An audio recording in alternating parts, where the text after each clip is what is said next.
Welcome back to the coldest, the chilliest, the snowiest wrestling podcast on the internet. This is the Stache Club Wrestling Podcast. My name is John. My name is Dante. It is cold outside, but we got a hot podcast for you today. We're talking what happened on, well, it's never a surprise. We're talking what happened on SmackDown, what happened on Raw. We got some Dynamite. Shocker, we're talking about the 3 shows that happened. We're giving the rundown this week, guys. Yep. So yeah, man, it's been cold, but we're back. We're braving the elements. It's slippery outside. Cold outside, hot inside, because the podcast. How are we? What's going on? Anything crazy to report? No, it's been it's been snowy the last few days. Yeah, if you're definitely in this New England area, you definitely know what we're talking about. Yeah, no, just kind of been braving the storm. I actually drove out on Tuesday because I went to hang out with my girlfriend, and like within 5 minutes of being out, I was like sliding on ice. Oh, so I'm yeah. like, maybe this isn't a great idea. It's been sketchy. But it is what it is. But you know what? I'm here. I'm ready to talk some wrestling and all that good stuff. I watched not really on purpose, not really on purpose, but not really unexpectedly. I watched the 1996 Royal Rumble this weekend, and I watched the 1999 Royal Rumble this weekend. That's awesome. Their intro, 1996, fantastic. 1999, is that the McMahon one? Yeah, so the 1996 one, it started with Shawn and British Bulldog. Right. And then it ended with Shawn and British Bulldog. And that's when Shawn won, whatever. Really good. Like, really a good Rumble. I just caught that. Like, I think they're still probably doing it. Like, you know how like WWE will just like do a live stream of just playing shit. You've been watching it on YouTube or Peacock? So I watched the 1996 one on YouTube, and I watched the 1999 one on Peacock. Gotcha. Okay. So the 1996 one just casually on my couch, just turn it on. And afterward, then like it auto plays, and then it played some random one from like, I don't know. I want to say it was like the 2019 one. And I was like, I'm good. I'm all right. Yeah. There's some better than others. Yeah, that's actually funny you mentioned that because I've been on Peacock the last few nights watching back some Rumbles. Ted. No, I haven't watched that. I did ask people's opinion on it because I'm definitely going to tune into it. It's for worth the sake of it. It's worth checking out. But I don't know. I don't like it when people make series or whatever out of movies or like like Ted 1, Ted 2 would take it or leave it, but Ted the original is amazing. It's like I hate when they try to capitalize off of that stuff, but I'll see for myself. I saw some mixed reviews about it, so we'll see. What you're saying, you're on Peacock doing what? Watching the Royal Rumbles and stuff. I watched the 06 one. Nice. I started but didn't actually. I didn't finish the 07 one, but I got to the final 2 of Undertaker Shawn because it was like 12:30. I was sleepy. Like I know who wins. I was like, I know how this one ends. And then I watched another one. It was early 2000s. I forget what year. It may have been like 01 or 02. But yeah, I've also been. Won that one? Didn't finish it. Was it the one Triple H one? I think it was. I think that may have been 02. Okay. Yeah, it was something early 2000s. But yeah, no, I've just been 'tis the season. I'm in the mood for a Rumble. The season, so I was over my buddy's house, and it was like a couple of us. We were like having dinner and just all like hanging out. We kind of got to the point where we were just like. It was like 9 o'clock, and we were just like, I think we'd finished a movie, and we were just like, what do we put on the TV? And I was like, give me the controller. We're already on Peacock. I was like, give me the controller. And I went over to the WWE section. You guys got an hour? Yeah, basically. I forgot how long they were. I felt bad halfway through. I was like, are we still? But it's perfect. It's like half a movie. But it's like always something happening. So yeah, I just chose the first one I saw. It was a 1999 Rumble. And that's when, so like you said, that was when Stone Cold and Vince enter at 1 and 2. Yep. And the whole thing is like Vince trying to get him out. He has a $100,000 bounty on Stone Cold's head. This whole thing where he gets taken out. Stone Cold leaves in an ambulance, comes fucking back. Classic. And then Vince ends up winning, like tosses him out, and then there's a whole Rock and Stone Cold thing, whatever. Yeah. But I'm curious. I meant to look it up. What was the if you just know off the top of your head in that little Rolodex of yours, what was the wrestle? Because like Vince won the Rumble, so did he fight at WrestleMania? So I'm trying to think. 1999 was. Let's see. That would have been the 15th. I'll quiz you. That would have been WrestleMania 15. Correct. So the main event was Rock Stone Cold. I think that was their first. Okay, so I wonder what the storyline was. I think that like because Vince I remember. I don't know if we went over this, but I went over this. I don't know if it was a YouTube video or something, but it was like the Rock Stone Cold rivalry. Like isn't a thing without Vince McMahon. Like he's always involved in it somehow. Right. Like the first one he was involved in. The second one is when he turned on The Rock, and that's when Stone Cold went heel for the first time, and people were like up in the air about it. And then the third one was their last match together. Yeah, I don't know what technically what the involvement technicality was, but this says despite a $100,000 bounty on his head, Austin survived almost all of the match, being the last person eliminated by Mr. McMahon, thanks to the distraction of The Rock, meaning that McMahon had earned the right to go to WrestleMania. As a part-time wrestler and a fellow member of the corporation, McMahon explained the following night that he would be relinquishing his place at WrestleMania, the first Royal Rumble winner to do so, only to be told by Commissioner Michaels that if the winner is unable or unwilling to fight, then the place goes to the runner-up. Oh, gotcha. With McMahon irate, this is interesting. It's like reading a book. with McMahon irate, Austin revealed he was willing to put his place on the line and not headline WrestleMania. 1999 sounds pretty fun. A lot of stuff going on here. So Austin said he would not headline WrestleMania if McMahon would give him the opportunity to fight him in one-on-one with no interference of the corporation. If McMahon could beat him, Austin would not go to WrestleMania. Their steel cage match at St. Valentine's Day Massacre mostly consisted of McMahon running away, but eventually the two fought with Austin. But the Big Show, right? Yes. Okay. Austin winning the match under usual circumstances when the Big Show made his debut. Oh, wow. It all just clicked. Yeah. Coming from under the ring, throwing Austin the walls.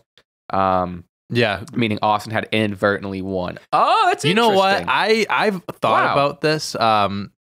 There's this. I think you know who he is, Jared Carabas. He used to work for Barstool. He does a baseball podcast and stuff. He started rewatching like all the Raws and stuff. Back from Jesus Christ. I would love to watch like 98 to like 2001, like that era, you know. And I feel like that just to get like the Vince and Austin story. Like we've heard, like I've seen like some of the matches, like the pay-per-views, and like hear the stories. Like I want to like actually turn on a random episode of Raw during the Attitude Era and fucking like imagine turning on and seeing that, like they're going like having that interaction of, like we'll have this match, like that's sick.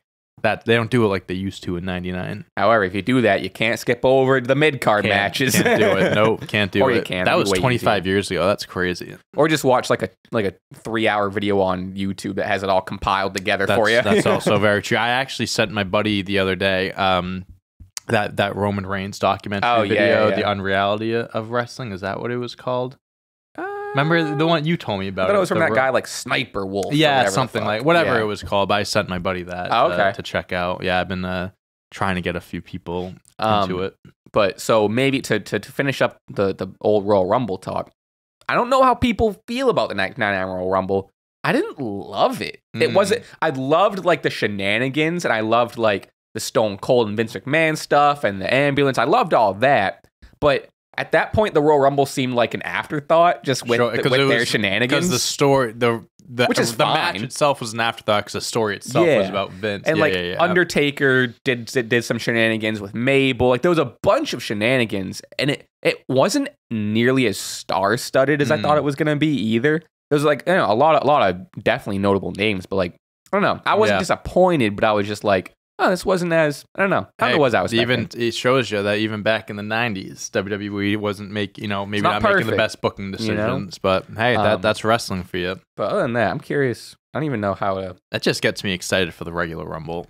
I love the Royal. We talk about it. I love the Royal Rumble, man. Like it really is the best. It seems. I mean, we're gonna talk about it because next week is predictions. Yes. So we're really gonna talk about it. But man, the Rumble is gonna rumble this year. That's for sure. It's really Punk or Cody. I don't know. I don't know who it's gonna be. It's gonna be fun to talk about. If I were to make my pick right now, I forget what I said last week, but I might even said Cody last week.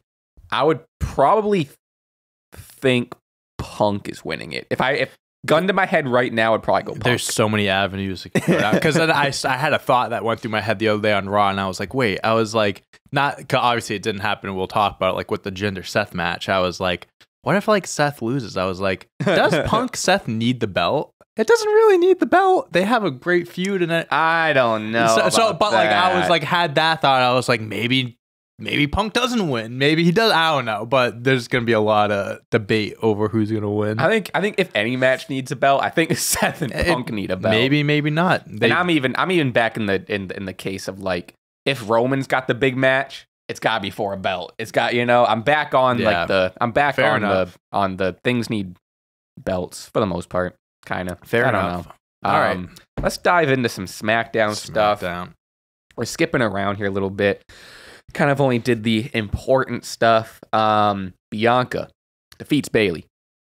Bayley would plead with damage control to attack Bianca while the ref was distracted. They never helped her. Nope. Bayley's frustration is visibly mounting with the group. Bianca wins and blah, blah, but like that, the whole thing. And then even like backstage, that little segment where one of them, I think it was either Kyrie, I forget who said it, but they were just like, oh, we wanted to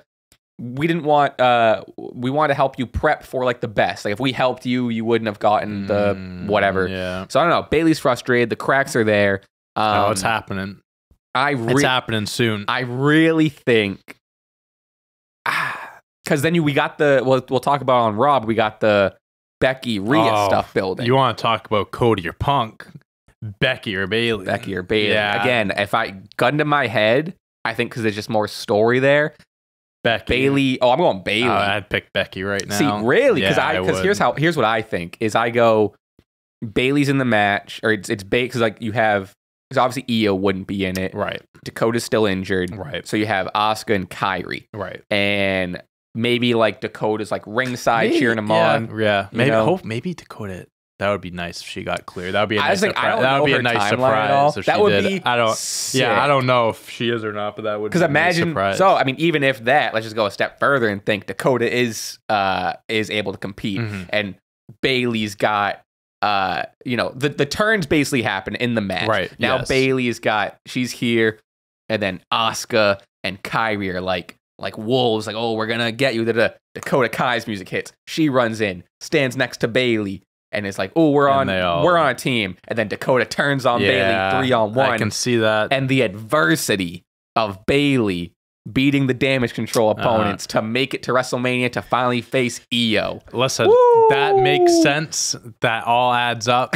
I'm with you. But at the same time, Becky. I can see it like, I don't know if Bayley needs to, because like this could go. You could say the same thing about Osa. I don't think Bayley needs to win the Rumble to get that match, because then we have the Chamber. There could be a Chamber match, or just because literally because of what you said, there's so much story there. That's true. There doesn't need to be a Rumble win. Yeah. Or in the sense of like they could do the turn on like any show. Then on the other side, Becky could win the Elimination Chamber or something, and that's how she faces Rhea. That's why it's very split. I can see it very much so. Either one. If gun to my head, like 50.1 versus 49.9, it's Becky. That is what makes it. I don't think it discredits it at all, but it is what makes it like weird how it's like, because obviously there's always been like 2 world title, or not always, but like for the most part, 2 world titles. So like, someone wins the Rumble, they're guaranteed their Mania spot, but there's still the other story for the other world championship that like. And even, even take Elimination. I know the Elimination Chamber now is kind of like they're hyping it up as this big. Yeah, if you win the Chamber, you might get a spot. Wherever they've done that before. But even when they wouldn't do that, like take Elimination Chamber out of it, and Royal Rumble is the only immediate qualifier. There's still the other story that you're gonna have the other world title match anyway. It's like, it's I wouldn't even mind if like, because Elimination Chamber it's not like in stone that like if you win the Chamber you go on to Mania. Yeah, I mean sometimes they have like different purposes of the match and stuff. Like I would kind of love if the Chamber matches are focused on like the US or the IC belts. Oh yeah, and then just like they set up the match a different way other than just like a qualifying. Yeah, because last year when they had the Chamber, they had the 2 Chamber matches was for the US belt. Theory had it, and it was like Montez Ford was in the match and stuff, and then I think the other one was the number 1 contenders for the women's or something like that. So like they serve different purposes and stuff. I'd be curious. I think it definitely is going this year. I definitely think that they're going to utilize, like, if Cody doesn't win the Rumble, I have to imagine they have an elimination chamber match to see who fights the Roman. Adversity of Cody in a chamber. That's not something that they're just going to have a triple threat match on SmackDown to see who faces him. Same thing with unless they just do Becky Rhea. Like if Bayley's not involved, or you don't need the elimination chamber match to give Bayley the match against Io, so you can kind of eliminate the elimination chamber match for a woman's. Yeah, I mean, we'll see how they use the elimination chamber for that, but that could even use like, let's say that's the turn. Bayley gets eliminated by Damage Control. That could and that's the Rumble, like that sets up. Right, so that's even the thing. I don't know. Hey, it's all very confusing. Triple H gave himself a few good options here. He didn't put himself into a corner. The more you think about it, though, the more it kind of unravels. Of like, yeah, but they could just win an elimination chamber. Yeah, they could just win. You know what I mean? Fuck the Rumble. Let's just get to the chamber. There's less people in the chamber. I'll just win the chamber. It's like you lose the Rumble. Don't be upset. You got in a month that you get in the chamber. I would love a Gunther elimination chamber, though. You know? Well, we were robbed of it last year. I thought we were going to get it last year. That's true. I mean, that would be a sick match for sure. Or even they could probably do like, even I would love to see Logan in the chamber. That would be sick too. Or imagine like a Damage Control every chamber. Match is elimination chamber. 5 elimination you have chambers. It there. Yeah. Take advantage of it. Yeah, 6 elimination chamber matches just for fun. You got the cage. Do a tag team one too. Why not? That'd be sick. But that's that. So it's interesting. It's interesting to see what's going to happen. SmackDown's on tomorrow. I think I imagine we'll get some Damage Control chitter chatter, and then we're also getting they'll definitely be talking. We're getting a contract signing with between the 4 fellas, but we'll the boys. That match is later. Tyler Bate and Butch, they get some coffee. Me personally, not a big coffee guy. You? Cheers. You know? Yep. Got a latte. I want to get into tea, but I tried tea. I'm not a tea guy. I'm really not. I'd imagine there's something out there for me, but the tea, I don't like iced tea. I'm not a tea guy. Oh, iced tea is not bad. They teased the return of tease Pete Dunne. So Pete Dunne moniker might be coming back. It's about time. Thank God. Yeah. Holy shit. Yeah, I got it. Like I get like with the Brawling Brutes, like that was the thing with that. But if you're not doing that anymore, like let's get back to the OG name, the name that made him the star that he was. Especially if he's gonna tag with Tyler Bate. Yeah, the history's there. It's not Tyler Bate and Butch. It's Tyler Bate and Pete Dunne. God, so I can't wait. I hope they reveal it soon. I don't know. Next week they're going to be at another bar tomorrow. Pete, to be honest. Bobby and the Street Profits basically fully faces now. Yes, thank God. About time. So, and just more feud stuff with what is being called the Final Testament is Karrion Kross's crew's name with Authors of Pain. Authors of Pain escaped me. This is cool. I'm still not bought. I like the idea of it. I honestly the least interesting part of the group is Karrion Kross for me. Like I like Authors of Pain. I like the fucking what's his face, the old guy. Yeah, it's so disrespectful. I know I forget his name. I feel bad that I can't even think of it. It's like a weird escaping me. The last name is like hard to pronounce for me. I know that. Paul Ellering. Oh yeah. I knew it was Paul something. Paul Ellering. Ellering.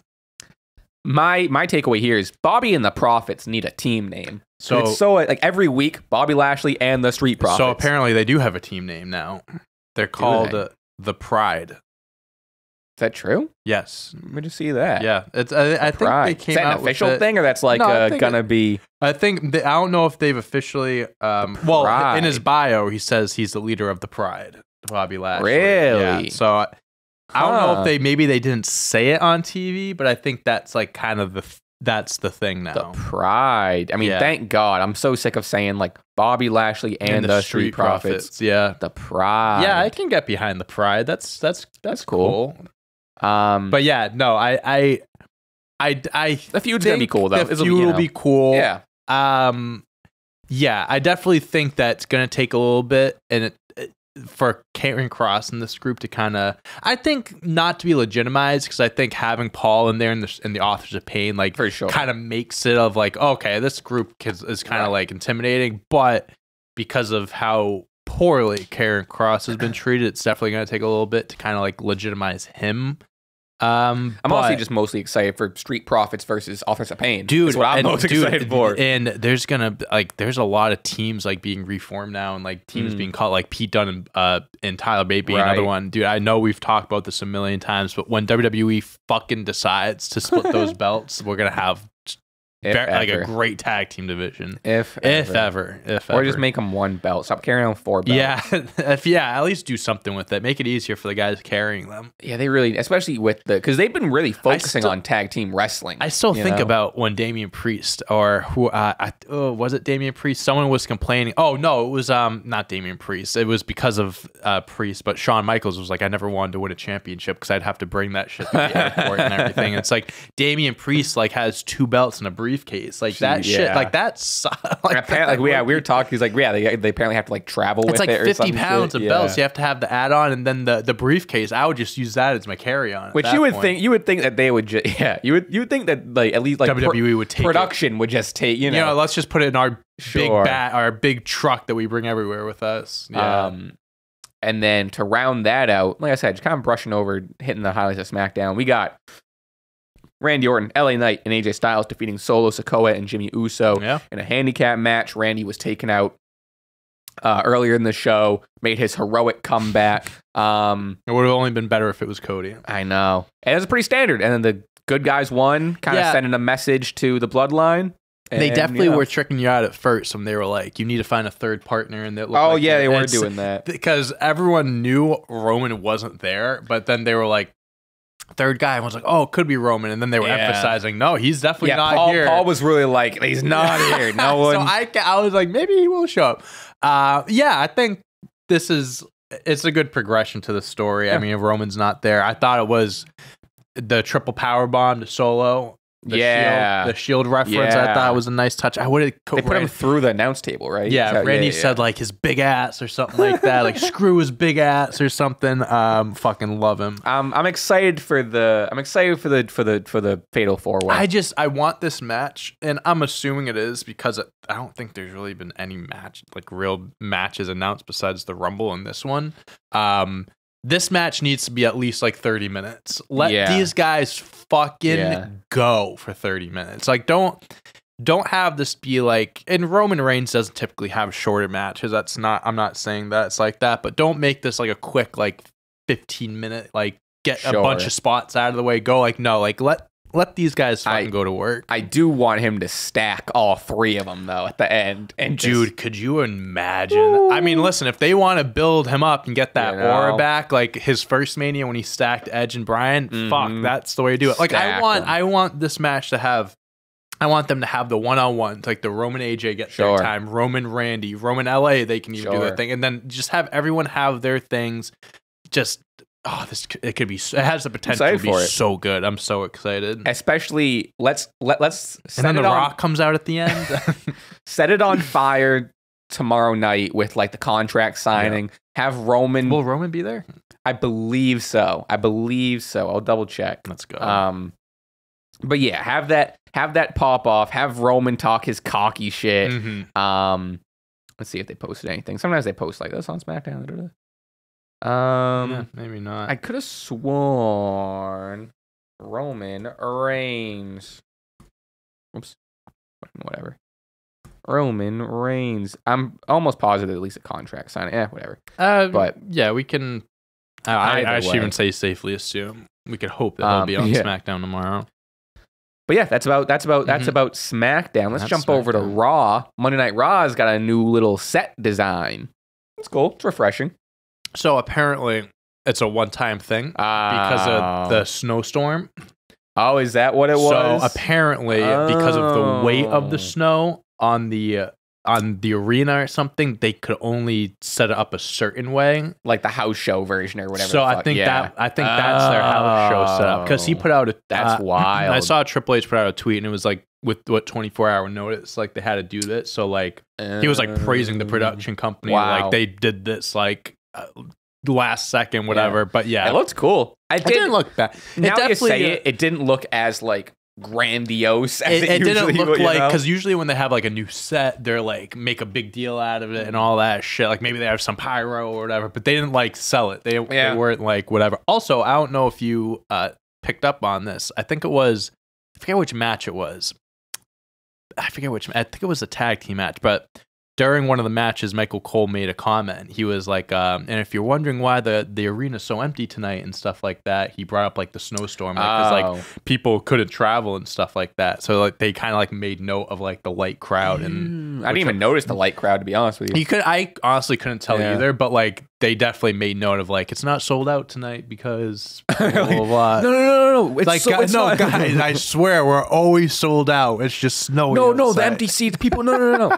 I didn't catch that, but I did catch, I guess, Seth made a promo after the show, and he's thanked the crowd for braving the storm and like for coming out, get home safe. I think it was like Arkansas or some shit like that, but it was an area where like it snowed, not like a blizzard or anything, but like it snowed to the point where like people don't know what to do when it snows, type of thing. So it'd be like that. Not us New England. No, we fight through it. We crash our cars. And we keep going. Walk the rest of the way. We walk the rest.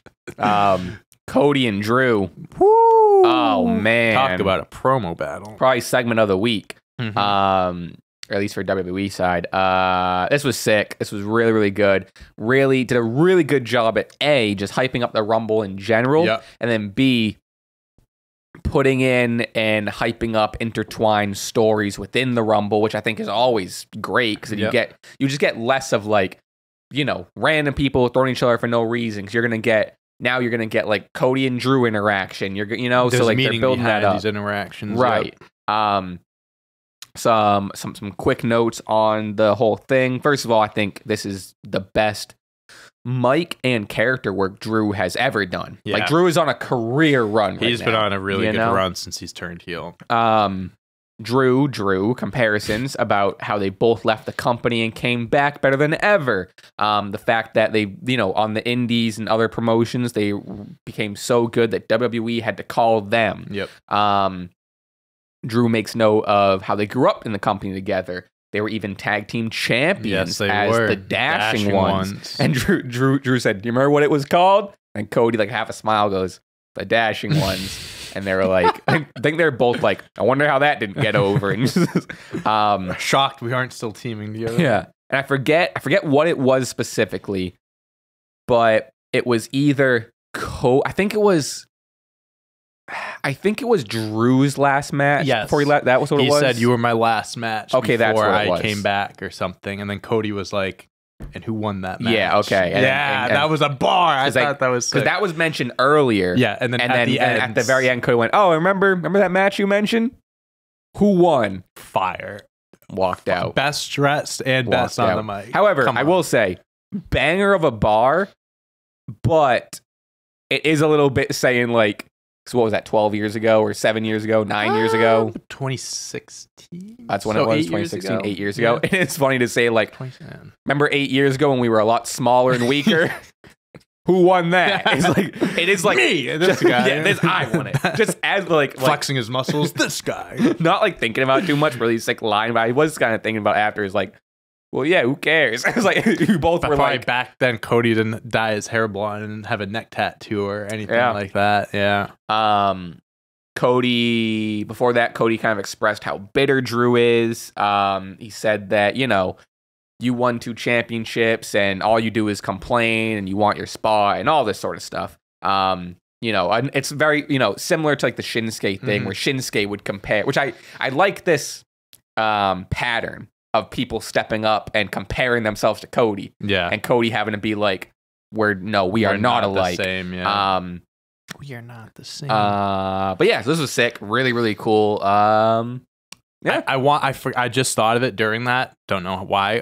From SmackDown, I wanted to bring up. So it was Theory versus Carmelo Hayes. Did you watch? Yeah, I kind of skipped over it. So I want to give props to WWE because that's the second time it's happened in the last week or so where they've stopped matches to like. Yeah, that looks so scary. That did look scary. So props to WWE, the medical staff, refs for doing that stuff and putting safety first. Obviously, it sucks when you don't see matches come to completion, all this and that. Yeah. But health comes first. So just wanted to. Yeah, it's nice to see that they're unfortunate it happened twice in the same week or two.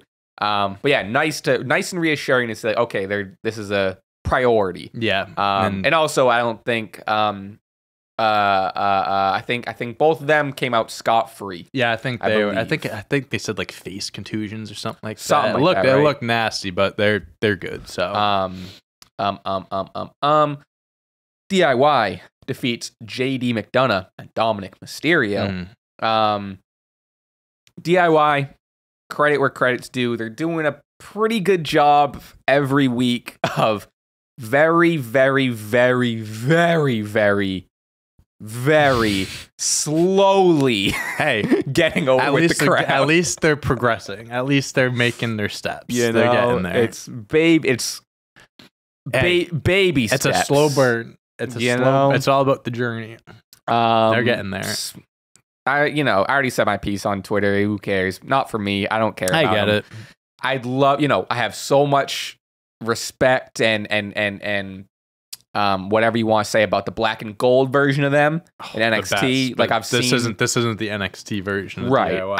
I haven't seen most of their matches like live, but I've gone back and like seen DIY tag matches and they're unbelievable.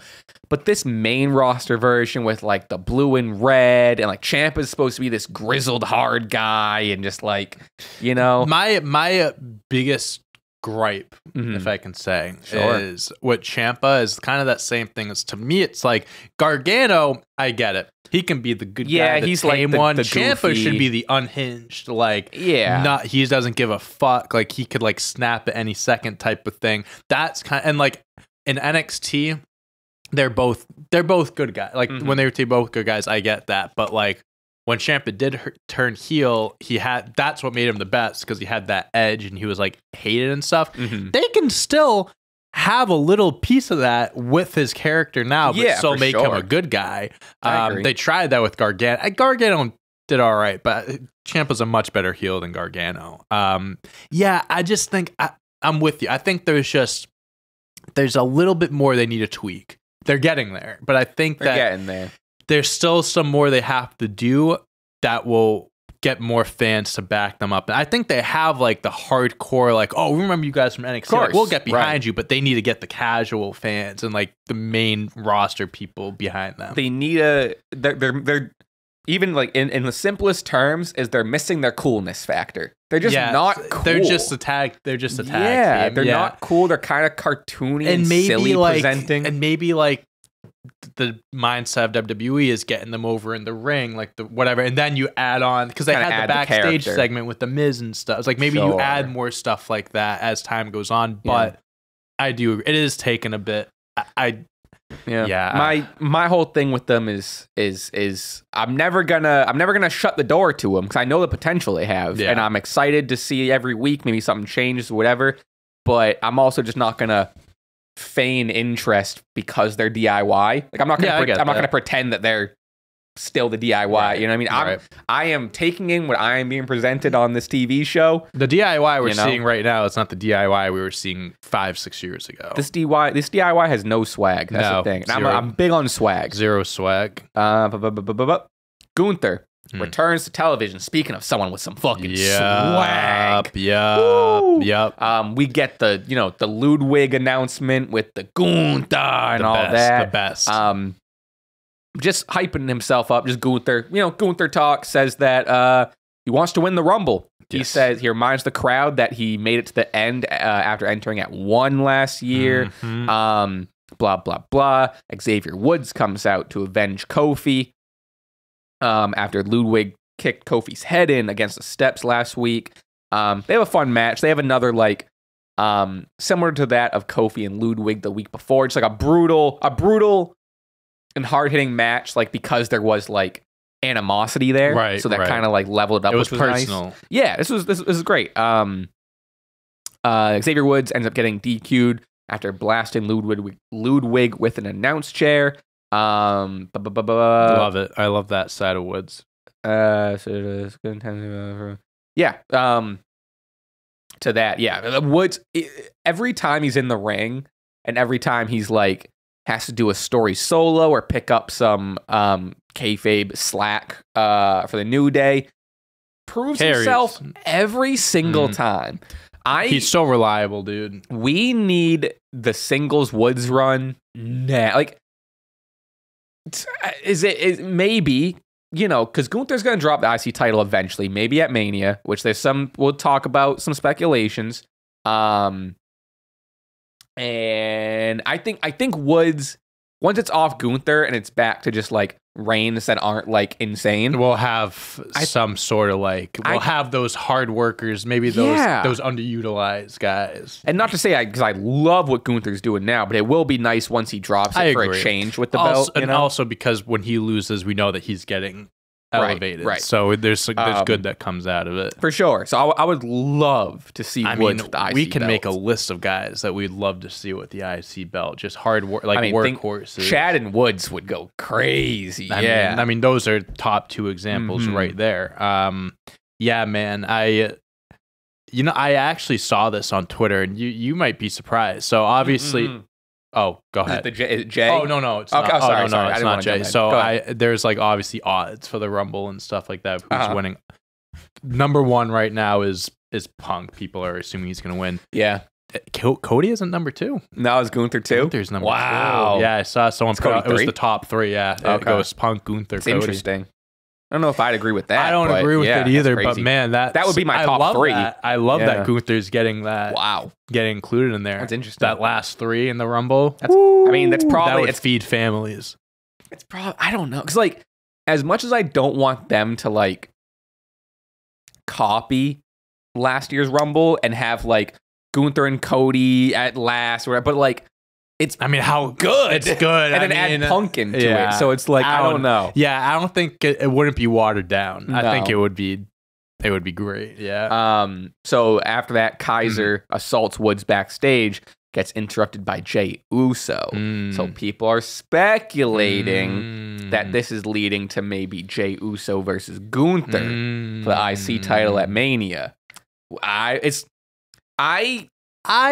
the first I've heard of that. I was kind of surprised to see that. I love the idea of Jey Uso winning the IC title. I think you can add him to that list of guys. Sure. I mean, giving him a singles championship, and it's not a world title. Like this would be a great first singles championship for him. Especially when they've been trying to make him a singles star, and then put him back in tag matches. Right. So this would be like. Do it. Do it. On the other side of things, I don't see him fighting anyone at Mania besides his brother. I know. But Jimmy and Jey that's not happening. So I agree. I can see them maybe doing this at Elimination Chamber. Maybe they do. If they want to do Jey Gunther, maybe they can do it then. Maybe there's Jimmy shenanigans that sparks whatever. I also don't know if I don't know if like because now we're getting to the point of who's dethroning Gunther and finishing his story kind of. So it's like we're going from Jey Uso trying to dethrone Roman, ending his 3-year reign, to jump into Gunther and ending his almost 2-year reign. Like I never envisioned Jey being the guy to beat Gunther. If it happened, I'd be like. Okay. It just like it's very unexpected, which isn't a bad thing necessarily. Not a bad thing. It's just a really unexpected kind of paths you didn't think would cross right now. Yeah, especially because like, and maybe that's just like, maybe that's a case of me and you fantasy booking ourselves into a corner, or hyping ourselves up. Sure. But I mean, Jey and Jimmy that's money. That's the money That's match. The match. I don't know. I mean, we've been hyping that up since SummerSlam. I mean, what are we just gonna get away from? We're just gonna change direction. Because I think Gunther has other options. Oh, and then we want to talk about options. Brock Lesnar apparently. That would be it's nuts. Lesnar season, dude. I tweeted this.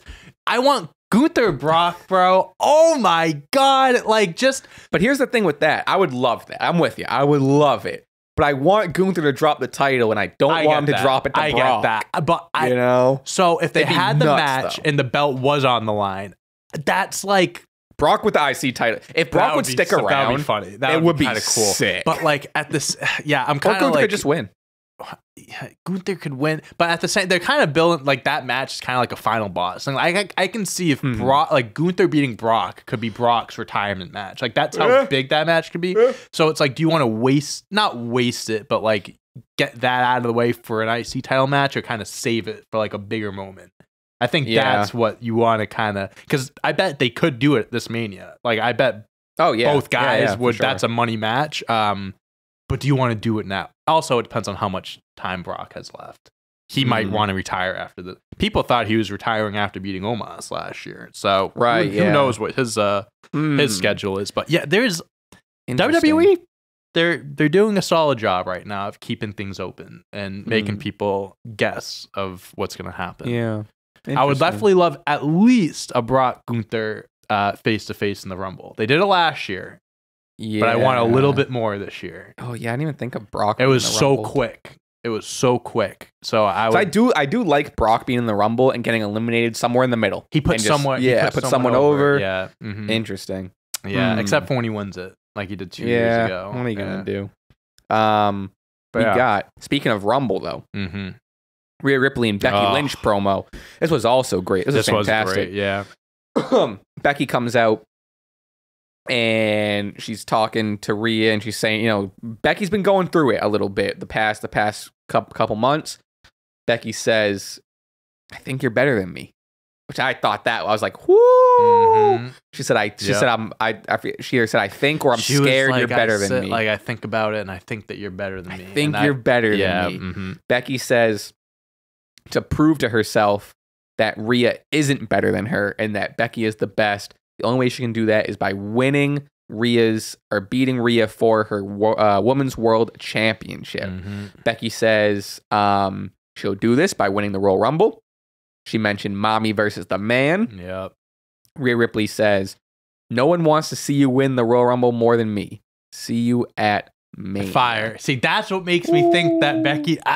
I know they got you wrapped around their finger by the balls right now, man. Yeah, that promo was fire. Really good. Really good. Because what WWE is doing also is that these matches that are going to accumulate at WrestleMania, there's going to be story behind every single one of these matches. Big time. So like they're planting the seeds right now. Like if whether or not Becky wins the Rumble or not, they planted the seeds for this feud right now. This is going to be a 3-month fucking banger leading up to Mania. And they've done, I want to give credit, WWE's done a great job at kind of like having the story being told and like having things make sense. How you mentioned earlier, like in the Rumble, like instead of these random interactions, there's meaning behind things. I think that really adds to it and makes it feel more important. I think what's interesting is a lot, if not almost all, of the potential winners in question have won the Rumble before. Becky's won it. Bayley's won it. Cody's won it. Bayley's Did Bayley not won it? No, I don't think Bayley's won it. Becky's won it. Yeah.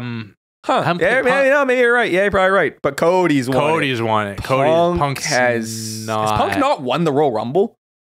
No. Wow. Oh, Punk's winning it this year. Yeah, oh my god. That's also why I would like Bayley to win the Rumble, because I think her getting the Rumble win would be sick. She's definitely someone that deserves I believe you, but just for double checking sake. Do some fact checks. Bayley Royal Rumble win. But I think you're right. Okay, that's not coming up. I'm actually shocked CM Punk's you would think. Won. Yeah.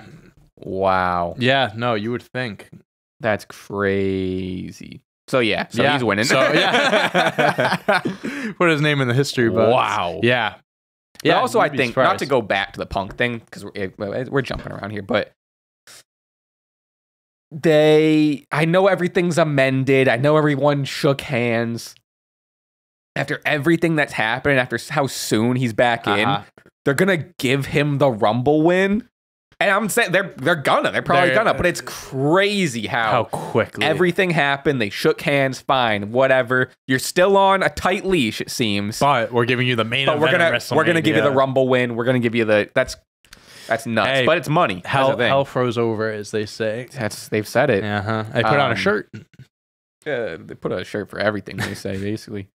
Speaking of shirts, Finn Balor and Damian Priest defeat Awesome Truth. A little segment before this is R-Truth selling some bootleg shirts or whatever the fuck. Damian's got a little soft spot for him, dude. Damian's got a little soft spot for him. This is just great. Everything with R-Truth and the Judgment Day. It's really good. So good. More hijinks and confusion with like the JD and R-Truth stuff in the middle of the match. I believe, I could be getting this wrong, but I think it was like R-Truth. There was a lot of like the confusion of like, I'm on your team, and then Finn, I think, attacked Miz, which led R-Truth to putting hands on Finn. Either way, R-Truth put hands on Finn. And then Damian kind of like, what the fuck are you doing? Hit him with the South of Heaven, and that was kind of like the heartbreaking, like, oh no, they fucked up Truth. But, you know, Damian's, even after the match, and he's like, you know, after hitting the South of Heaven, kind of looking at him, and the story I'm seeing here, which I'm seeing a lot of time. I don't know if I have this much real estate invested in this, but now people are like, R-Truth is going to be what splits up the Judgment Day because Damian has a soft spot for Truth, and then that's going to be the. I don't, like I said, that's what I'm seeing. I don't know if that's because even this like, seems like a side thing. I think it was like during the match too, like he was giving Finn the money and he dropped it, and Finn was like putting it in his pockets and stuff like that. Did you catch that? I think it was before the match because he still had the jacket on, and it was like right, because I forgot the money. He was like, the money fell, and then Finn was like picking out, like putting in his pocket and stuff. I don't know if it'll lead to a breakup. I don't think so. I think this is gonna be a buildup to the point where like R-Truth, like, you know what, you are in the Judgment Day, and then like they all turn on him and stuff. Like they're kind of making it seem like they have a soft spot, like not a baby face thing, but like gotta be like, oh, people love R-Truth. If he's with us, people will love us, and then boom, flip the switch. I don't see. Hey, if this leads to something crazy, by all means, do it. But I don't see this more than like a side quest story. This is just like. It's a really, really good story, and it's fun, and it's awesome. But yeah, kind of like you said, I kind of see this R-Truth thing not running its course, but doing what it needs to do.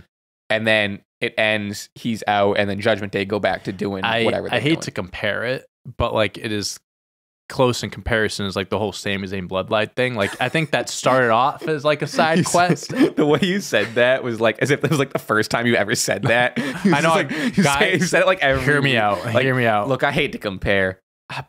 It's if you think about it, it's kind of like you put the pieces of the puzzle together. But yeah, go ahead. It's like that started off as like a side quest silly thing, but then it bled into like a big thing. I don't think that'll happen here. Yeah. I don't think it'll turn to anything more than like a little side goofy thing. Then right when you think it's about to get serious, that's when they kind of cut it off. Either he's going to officially join and just kind of bleed more into the background doing some goofy stuff, or they're going to just do the inevitable turn, kick his ass. Miz goes over somehow. Yeah. I don't know. Like, listen, run away with it now. Sell the shirts, the Tom and Nick Mysterio shirts, the live laugh JD. Like, what? Hey, make your money, sell your shirts. That's great. But it's great for what it is. Yeah, I don't expect. That's the thing. Not to overshadow how great and fun it is. But I think I'm just preparing myself for like. I don't know if this is the end all. This is the, for sure. I agree. But we got Baszler and Zoe Stark defeat Tegan Nox and Natalya.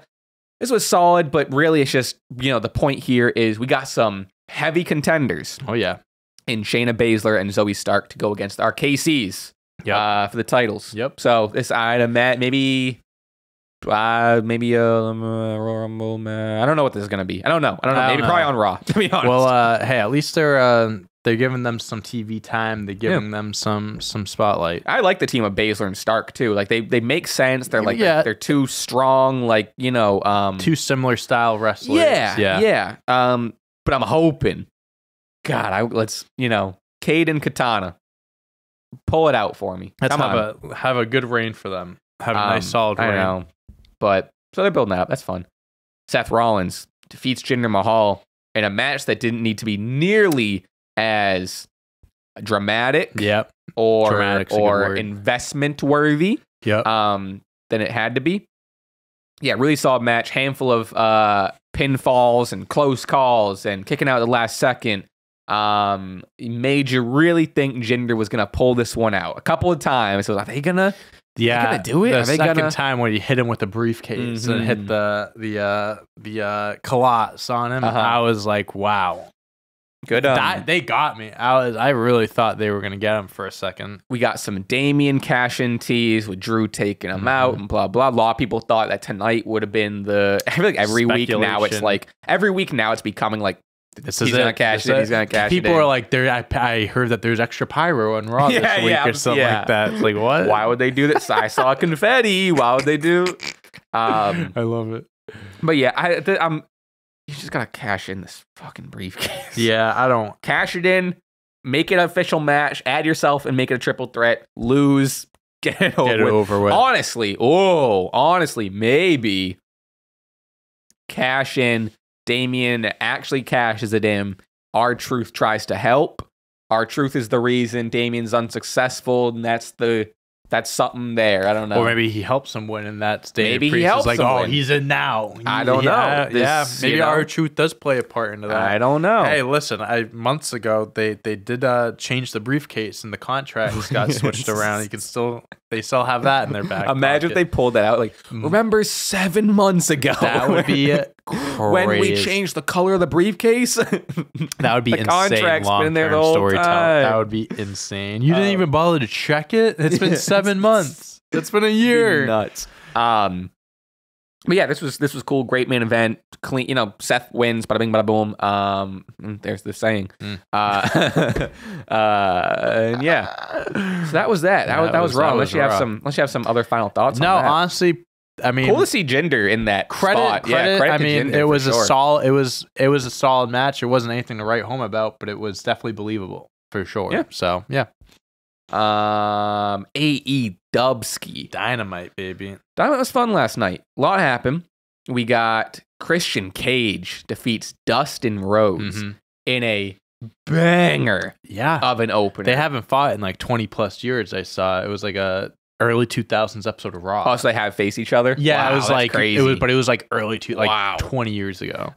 Two men in their 50s. I think Sean Ross Sapp posted that the total age in the ring was like 107 or some shit. Crazy.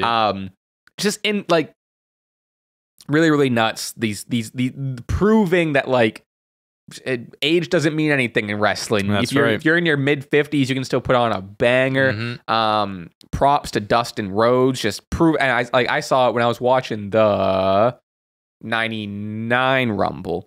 He was in it, and it's just like. I mean, he's been wrestling since like the 80s. It just makes you think. The longevity and consistency of this guy, unreal. Yeah. One of the best ever, I think you can even say. Yeah, some people don't give him his flowers. Doesn't get as much credit as he should. I don't know if he's like, I don't want to speak as if he's like close to retirement, but he's proven himself like on TV like this. Not that he needs to prove himself, but give him just one more intense like feud with a story and a feud, because he can have like we've seen like especially with like this match, but especially with the Cody match a few years ago, he's still good for like a brutal, bloody. Sure.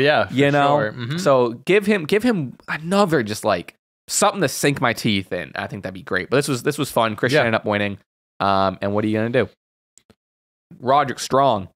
After the tag team match, the tag team match was solid, but Roderick Strong calls out Orange Cassidy for his international title. Orange Cassidy is basically like, word, let's do it right now. Let's do it now. Roderick Strong doesn't accept. But thing here, I'm seeing a lot of discussion about it, and I kind of agree, of Orange Cassidy himself and the international title feel a little lost, which sucks because he was coming off It was arguably the best championship. He was coming off a hot run in general, but even a hot couple months with like his Jon Moxley feud. So it sucks that like all that concluded, and then it was just like, well, he won, he still has a title. Now what? So I think a reset is due. Take the title off Orange Cassidy, get a reset for him. And then you got some new story with Roderick Strong and the Undisputed Kingdom. They got one of the titles, or they also had the tag titles that they wanted. I think there's a lot to do here. Sucks that like Orange, it's like two Orange Cassidy. It's like, hey, we're treading water with you, you know? But yeah, I mean, I just think you just got to get some solid stories going. I think with Cassidy, his story was just like always defending the belt week after week and like having these like crazy performances. And they did it, and now it's over. And that was my fear with like them putting the belt back on him and stuff. And it's just like, you know, he had it for so long. It was a great reign, and then they moved it on to Moxley, and things happened and ended back in his hands. But it's like, you know, he's great with the belt, but I think it would have been nice if they like went in a new direction, because like he had that run and stuff like that. And now maybe it's like not stale. I don't want to use that word like even boring or anything, but like they're kind of just like back to square one. It's like they need to like get something going. Like what's the new story here? Roderick Strong winning it. How I can see it. I'm not excited about Roderick Strong having it, but more so it just helps the Kingdom. That seems like the direction it's going down for sure. Really touching tribute, really beautiful tribute from Mark Briscoe to his brother Jey. Because that was, I think that was on the day, the anniversary we lost Jey. I'm getting that. I'm getting that right. Jey Briscoe. Okay, I just want to make sure. Really nice moment. Even involved their nieces, where he had this moment. First of all, like the whole family was there, like on ringside, and he was telling, which I had no clue about this. Where I guess like his nieces were in the car, and one like lost the ability to walk or something, or they said or something, and maybe she'd never be able to walk again, or not for a long time, whichever it was, and made a whole moment for her where she and he's like, but she can. He like made this whole just like, but she can, and like screw that and whatever. And she came out like walking and just unreal, and like, I didn't know this was happening. So it was just like that was a very bittersweet thing. You know, it's like very touching, heartfelt. You know, sad. You know, talking about Jey, but also, you know, seeing his daughter doing that and stuff. Really very, very touching, very powerful stuff. Super, super sad. You know, just being reminded that happened. It's crazy that was a year ago. R.I.P. Jey Briscoe. R.I.P. Nicholas and Matthew Jackson, as they are now going by. Yes. The Bucks. Very professional. Leading into the heel EVP thing, leading into the Sting's retirement match, they had a little thing with Renee backstage. Who also Quick Flowers. Renee, one of the greatest backstage. Yep. What I like, I love. I know what you're gonna say. I love heel Bucks. I think heel Bucks is great. I even love it. I think it's long overdue. I don't know why they haven't done it before. Them leaning into like the heel corporate EVP. They're dressed in the suits. They got the fucking mustaches. I mean, they are EVPs. They are actually EVPs. Yeah. I love all of that. What I didn't love, and I thought was eye roll worthy, was the whole promo was about CM Punk. The whole thing, they were just saying like cancerous superstars, and like they made a couple of jabs, and they tried making it like about Sting. Yeah. And it just like, it's like, well, you're very clearly talking about, like, it's not like they weren't trying to hide it, but like, it's just like, it's just unnecessary. Like, obviously, when a jab is needed, a jab is needed. Sometimes I love a jab. Sometimes it just gets thrown in the mix, right? But then there are sometimes there's something like this. It's like, what does Punk have to do with this Sting feud and stuff like that? Sting's retiring. Like just make the promo about him. Like the Bucks and FTR. Punk was FTR's boys. That's where you can throw some jabs, and that makes sense. That might be like, you know, a part of it, whatever. But I think this would have made more sense. Like my biggest gripe too is like it's just outdated. Like it's over. You missed the train. He debuted months ago. I was gonna say it's been 4 months. You're on to a whole new story now. Like this would have been, if this happened like a week earlier, after he whatever. Money, fire. I would have been all over this. Sure. I love the backstage, the real life drama. I love the like, the wink wink jabs. Like I'm a sucker for it. Because this was just like a random Wednesday in January. It's like, oh, they're talking about Punk right now. Like, it's just like, I get it. It almost felt like.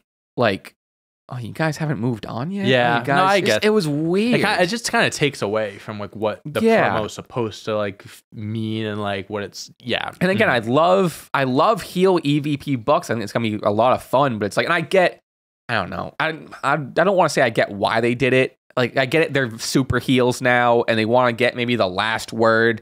Fine, whatever. But it's it feels like they missed the train.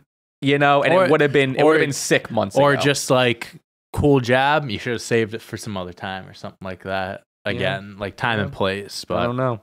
But so whatever. But either way, the EVP Bucks versus Sting and Darby. I like the build. I like what it's gonna be. Yeah. Let this be the last time, unless it's something really good and juicy or something comes up or whatever. Because like I said, I love a jab. I love a wink, wink. Of course. But whatever. Yeah. I'm gonna need your help with this pronunciation. Oh, Deonna Purrazzo. Deonna. Is it Deonna? How would your ancestors pronounce this? I think you got the last name right. Purrazzo. Deonna. Deonna Purrazzo. I think it's Deonna Purrazzo. Do a little like there's like a how to pronounce Deonna Purrazzo. There's gotta be like a YouTube video of like an announcer. Oh, hold on, let's see. That's what we got. I just want to get like the last name right. What do I even click here? I think Deonna Purrazzo. Deonna Purrazzo. There we go. Deonna Purrazzo. You gotta put a lot of emphasis at the end. So Deonna Purrazzo and Toni Storm, feuds building up following Purrazzo's win over Anna Jay. Purrazzo, newly signed. I don't know much about her. She's great. Yeah, she was in WWE. I think she was in NXT. Okay, got cut, then went to TNA or Impact at the time. I definitely recognize her name from NXT. You want to talk about someone that fucking built herself up on the indie. She's sick. Yeah, this is this is another instance of like, I don't know too much about her. The stuff I've seen is very impressive, and I see the hype. So it's like, okay, word. Like she's the next one up. She's the next big thing. Word. Yeah, she's definitely someone that gets thrown into the main event picture immediately. Yeah, she's really good. So yeah, they're setting up this thing with Toni. I'd imagine that's the Revolution match. And then I mean, Toni is just still fucking killing it. Just being like, every time they cut to her on commentary is money anyway. Cutting to her on commentary in black and white. That's the best. Those little things right there is great. I love it. She, it's just like travels by being on Luther's shoulders and it's just talking to the crowd. Great character. So I'm excited for this match. I really am. Mostly also just to see like, I'm excited for a big Toni Storm main event feud, but also like I'm excited to see what Purrazzo can do in that spot. Definitely. Hangman, Swerve. Yeah, they still hate each other. I love it. Promos backstage. Hangman first. Hangman sporting a great mustache. Mustaches are hot right now. People have been saying it.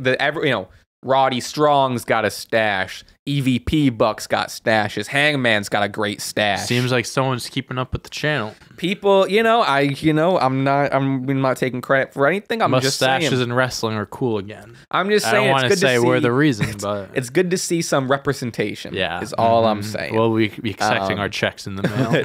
Hangman, I would argue, feels like a larger star than ever before. He feels on fire.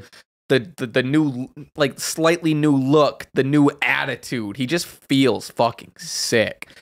He says nobody has ever cared about the AEW Championship more than him. He has his eyes set on it. Really cool promo. To match that, Swerve promo. Swerve just talking in this evil, sinister, just like, he said, I forget what the exact quote was, but he was just something like, if God came down and opened up the skies, like Hangman still wouldn't stand a chance. Some shit like that, but just like real, ooh, you are sinister.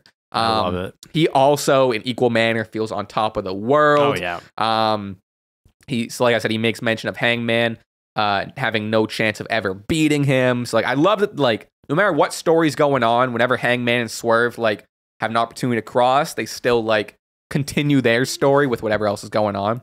It's like, oh hey, I still hate you. Right. So this is fucking sick. Love that. And we'll get to what I think this is going to lead to. However, Samoa Joe narrowly by the skin of his teeth defeats Hook.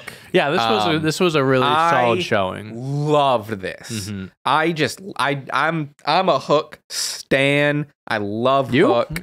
You love Hook? Love Shocking. Hook. That's the first time I'm hearing about it. Love Hook. Hook is he's kind of like, I don't want to draw comparisons, but he's kind of like Sami Zayn in the Bloodline.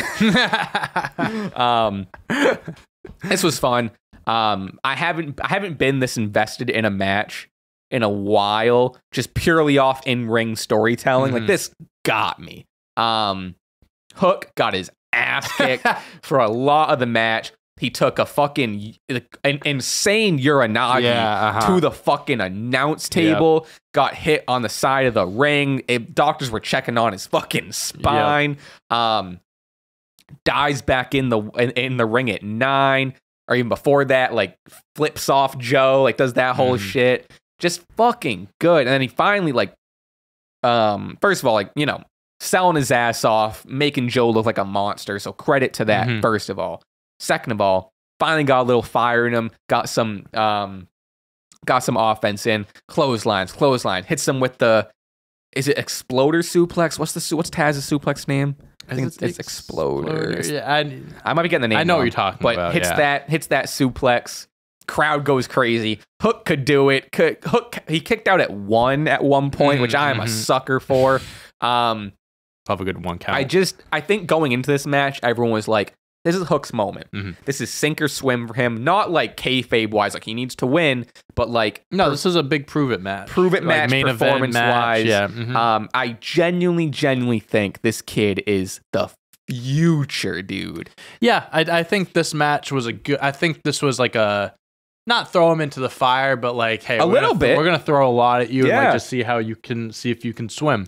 I thought this was a really impressive performance for Hook. I do think that he has a bright future ahead of him and stuff, and like I don't picture him as being like a world champion like in the near future, or anything like that. But I think he's so young. Yeah, I mean he's like 24 or something. Yeah, he's ridiculously young. So to even 24. Wow. Yeah, insane. The guy has his entire fucking life ahead of him still. He's younger than me, for God's sake. So I thought and you're the youngest person, and I'm the youngest person in the world. So the fact that I'm seeing this right now is kind of shocking. Like, what the hell? What the fuck? He's younger than me. I thought I was in May. He's born. I thought I was the only guy born in May. I listen. Both companies, round of applause to both for making these like obviously Jinder's a former champion, but let's be serious here. They took 2 guys like different, like Hook is a champion obviously, but like they took 2 guys that you wouldn't expect to be in a world championship match, whatever, in the main event of their show in 2024. Right. And both of them did great in their own ways. So credit where credit's due for both shows. I think they did a good job capitalizing on these main events. My match of the year so far. Joe ultimately puts Hook to sleep in the Kokita clutch. That clutch and the Samoa Joe submission. And then but before the next thing, all I could think about is if there was ever a Forbidden Door moment, the amount of money I would pay for Hook versus Dominic Mysterio. Oh my God. Just 2 fucking cool kids. Just 2 emo cool kids. Just 2 guys. Battle of the Gen Z. Yeah. That would be... That would feed families. I would love that. I just want to copy all of Hook's tattoos. I'm just gonna go into a tattoo parlor and be like, give me the Hook. What was the I know we did a quiz on the one, like it's like electrifying man or whatever. Yeah. Every time I see that now, I'm like, can't believe we got that wrong. I can't believe I didn't know. But after the match, Hook sold it really well. Yeah, Joe beats the shit out of Hook more. Hangman comes in for the save. Kind of a weird spot where Hook went, he left the ring and he went back in the ring and they tried to sell it as Hangman called him in, which I don't know if he did. And then they both left at the same. Yeah. And then I think Hangman was gonna raise his hand and Hook just kind of gave him I appreciate the save. I don't need this whole thing, but appreciate it. I'm gonna go sort of thing, which was cool. I don't know. It came off. Yeah, that was strange. That was a weird. Yeah. And then, so Hangman's already in the ring. Joe's at the top of the ramp. Swerve comes out from the side. Stare down. Give me the triple threat. It's a triple threat. Joe, Swerve, Hangman. For sure. Yeah. No need to do a number 1 contenders match. When is Revolution? I think it's in March. Wow. I think it's in early March. March 3rd. Wow, they got some time to cook. If they even do it, they might even do it on a thing. In Greensboro, North Carolina, in Ric Flair County. He'll have a match. He'll at least be ringside. He'll die in the ring. Well, hopefully he doesn't make the Sting retirement all about himself. Ooh, That's the retirement he match. interferes and it sets up Ric Flair Sting, the real retirement Just match. kidding. This isn't my last match.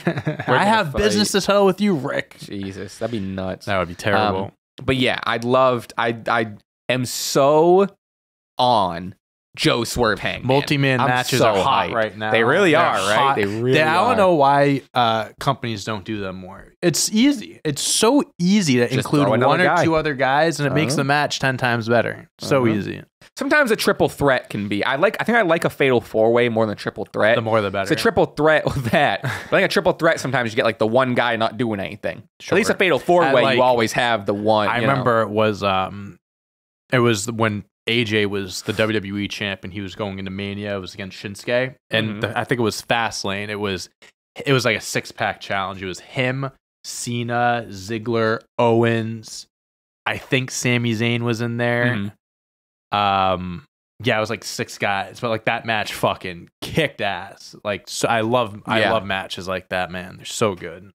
As we do, just looking at, I guess Bayley had an interview with Sports Illustrated. Ooh. Some quotes here. Bayley says her and Mercedes Moné will, quote, always be destined for one more match. I don't have chemistry in the ring with anyone else like I do with her. No one teaches me like her. She's my Michael Jordan. Cool quote. She says, Bayley says that the year of 2024 is, quote, going to be the one that defines my career. It will define who I am and what I've brought to the wrestling industry. Listen, that sounds like a future Royal Rumble winner to me. Bayley's never won the Rumble. She's never had a one-on-one match at Mania. There's a lot of firsts that can get crossed off. I'm all in. I'm all in for Bayley winning too. Like I said, hey, Becky can always win the chamber.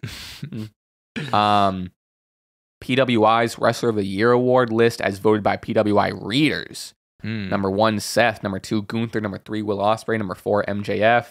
It's not bad. It's a solid list. Interesting. Oh, what is all this? Oh, wow. PWI's 2023 Match of the Year award as voted by PWI readers. Number 1, Rhea versus Charlotte, WrestleMania 39. Oh, wow. Number 2, the Triple Threat IC title match at WrestleMania 39. Number 3, Kenny and Ospreay at Forbidden Door 2. Number 4, MJF and Danielson at Revolution. Oh, wow. That's interesting. That is interesting. I saw that runner-up for Feud of the Year was CM Punk versus AEW. Oh, that's hilarious. That's so funny. That's so good. True. I mean, like a good point. I mean, it is a feud. Rhea Ripley won Woman of the Year. Judgment Day won Faction of the Year. Oh, you already saw this. Oh. Yeah, this was like right before we started. 2023. All right, I'll go through them. PWI readers. So fan votes. Wrestler of the Year, Seth Rollins. Woman of the Year, Rhea Ripley. Most popular wrestler of the year, Cody Rhodes. Sure. Yeah, that's a good. Fair. Faction of the Year, Judgment Day. Yeah. Fair. Tag Team of the Year, FTR. Love it. Match of the Year, Rhea versus Charlotte at Mania. Inspirational, Mark Briscoe. Okay. Comeback of the Year, Trinity. That's a good one. sense. Most improved, LA Knight. I like that. Rookie of the Year, Sol Ruka. That's the NXT woman superstar, the one that has that sick finisher. But she's hurt right now. Yes, that's cool. Is. Okay. Yep. Indie Wrestler of the Year, Matt Cardona. Yeah, that makes sense. Feud of the Year, Sammy versus the Bloodline. Absolutely. Yep. Most hated of the year, Dom Mysterio. That's honestly pretty solid. Honestly, especially for like, I don't know too much about PWI or what their readers or fan base is. But way more. I feel like with a lot of these like for lack of a better term, purist wrestling lists, or whatever, you see way more AEW. Not a whole lot of AEW. Yeah, I mean, hey, it definitely does seem like a lot more. Like that Match of the Year list, like all credit to freaking Charlotte and Rhea. Don't get me wrong, but those other 3 matches I would have imagined would have been higher. But they already got their awards sent out. This is sick. Yeah, and also too, like it happened with our voting too. A little less so, but like there is just like, I don't know, I'd even say like at minimum 3 times as more WWE fans and AEW fans. Oh yeah, probably way more than 3 times. So it's like in any sort of voting, it's just gonna naturally sway WWE if they're all in the same group. Cage Match is like adding like changing up their website now because this was weeks ago. Tony Khan said the whole cage match thing with like match ratings and stuff like that. Yeah. So what's been apparently, happening? like all these people are going in and like, because it's all fan stuff. Like you can go and give ratings yourself. So now it's turned into this whole WWE versus AEW. So people are changing like ratings, and people are like tanking matches and stuff. Oh, so what's the change? So apparently they're doing like bans and stuff. Where like if they see in the comments or people doing things like mentioning, and like they have like keywords now that they see people putting them, like they'll ban, like they'll give warnings or whatever. But they're banning people. Because it turned into a whole WWE versus AEW. Because it's not about the match itself. It's just about, this is WWE, but I like AEW more. Oh, this is AEW, but WWE is better. So I'm going to give this. WWE fans will go in and start tanking like Kenny versus Will. Exactly. For no reason, so a cage match has had to tighten some things down. I didn't even know they put out a statement like a day or two ago, and they were like, because of these fucking idiots, like fake fans or whatever. I didn't even know that's what cage match was. Yeah, it's not like the yeah. I mean, I use that sometimes when I was like writing articles and I would like fact check certain things. Yeah, it's like the Letterboxd of wrestling, huh? Sure. Hey, did you see Letterboxd is adding a TV show part to the app? Are they? Yeah. So what do you do? Just rate the whole series? I don't know if it's going to be by episode or series. I would imagine episodes. I was going to say series. I mean, maybe at first, I know there are. Maybe they start with the series and then eventually it evolves into episodes. Weird. But yeah, they put out a statement saying at some point this year. I'm excited for that. Speaking of announcements, actually, are you excited for WWE 2K24? Yeah, they're going to do some sort of announcement. I saw like the only thing I saw was like they put out. I don't know what that. They tagged Stone Cold. That's like the only thing. Well, apparently, on what did they say, the 22nd or something? They announced some date. They put out a date on their account. Oh, okay. I don't know if that's the day that they're announcing. People are speculating that they're going to add special guest referee match back in. They could do that. I could see them doing Cody as the cover. People have been saying Bray Wyatt as like the special edition. Like Legacy as the cover. Rhea would be good. Sick. WWE 2K is interesting because they've done things in the past. And I'm not saying they're doing this now, but like they have different editions, like the regular edition, the Legends edition, and like sometimes whoever's on a certain cover, it means like then they're teasing Rhea. Yeah. So I don't know if they do like to Rhea. She definitely deserves it. Her or Cody, I can see. If they're doing a legacy one or like a deluxe edition, it would be nice if they did like a Bray Wyatt for sure. thing. Or even if they had like a game mode or something like that. A Bray Wyatt game mode, career mode. Crazy. They did the showcase. Maybe that's Bray. But yeah, no, I don't. And then the Miz, I don't know. Are they just like have everyone like saying guessing who is it? Yeah, I'd be like me. Yeah, it's gonna be Austin Theory on the cover. That's what it's gonna be. Oh, so they're like really going through. I didn't see like any of this. They're really. Oh, this is a tense. Yeah, they're just like hyping up all the other games and shit. Yeah. Wow. Hey, this 2K wasn't bad. So it was. I just like played. So we obviously had it for GM, my GM mode. And like I'd play it a little bit on stream or like just play it on my own, just like doing the story mode and whatever. And it's like I miss like the arcadey style. Like I don't like the simulation style of gameplay where it's like it just feels heavy. It's like hit B and put them in a grapple and then do this. It's just like it feels like you're simulating a match. Like you're really like you're really trying, but like it's a lot more complex and stuff. Where it's like arcades, you can just not button match. It's a lot more fun. It's a lot more complex, and it feels like you have to like do things it's like structured. You have to do things in a certain way. I miss like in like the old SmackDown versus Raw games, and I think this is even a testament to like games before them. But from my experience, like you grab a chair, you set up a table, and then if it hits the table, he goes through the table, and you run around and you smack someone with a chair. It just feels like, I don't know, it feels like, I guess arcadey is the word I get what you're saying. But I mean, that's what makes SmackDown versus Raw the GOAT games. The GOATs, yeah. I know, hot take, but all right, that is the show, folks. What is our phrase? What is our phrase? It's pretty run-of-the-mill. Yeah, what do we talk about? What did we talk about early on? Snow. We talked about snow. We talked about... okay. Put your favorite Royal Rumble. Or Royal Rumble winner. Whichever you want to do. Yeah, whichever you want to do. Your favorite Royal Rumble, your favorite Royal Rumble winner. Give us a year, a name, a runner-up. Do whatever the fuck you want. If you watched any leading up to the Rumble next Saturday, Or put in the comments which ones you would suggest us to watch before this upcoming Royal. You got a lot of options now. All of them. In the chat. All of them. I liked this year and this. I like the first one, the second one, all the way up until the last one. Yeah, imagine if your favorite Rumble was the first Rumble, and then all of them after that. Hacksaw Jim Duggan. It All only gets worse after that. You just watch the first one, and that's all you rank your do. favorite Rumble. So I'm going to start with number 1, and the last one is last year. Yeah, my second favorite Rumble of all time is probably the second one. I'd say in third place, the third one. Ooh, fourth, that's tough. It's got to be the fourth one. Fourth is between 4 and 5, but I'm going to give it a 4. And then behind that would be 5. Definitely 5. 5 is a lock for 5. Definitely. 5 is a lock for 5. All right, that's our time. That's We're going to film quizzes. We got some exciting stuff coming up. Might have a Sophie quiz coming up spoiler. this week.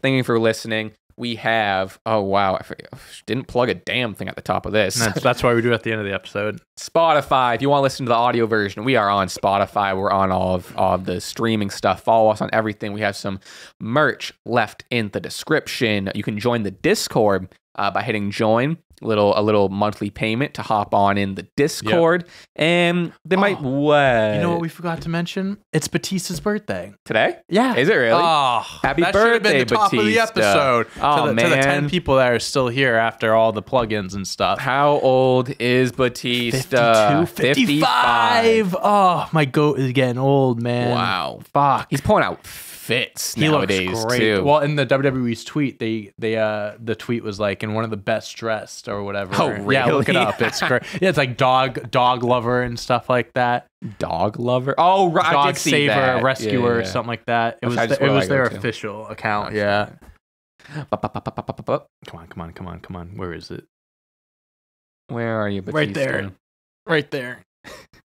Look at the scarf. Happy birthday to the impeccably dressed legend himself. They said just to end the episode on happy birthday to the 2-time WWE champion, the 4-time world heavyweight champion, the box office champion, which feels like a made up one. Yeah. A 2-time Royal Rumble match winner. Feels like that could have gone above the box office one. 4-time tag team champion and a rescuer of dogs. The GOAT. Dave the Animal Batista. Dave Batista. Shout out. Love you, Dave. Love Happy Dave. birthday, Love dude. You, Dave. Happy birthday. Hopefully 55 is the best one yet. Hope so. That's what I hear. Yep. All right. Until next time, we'll see you. Thanks for listening. Tune in all week. Follow us on everything. You get it. Goodbye. Later, skaters. Goodbye. Until next time. Stay warm, huh? Stay warm. Peace.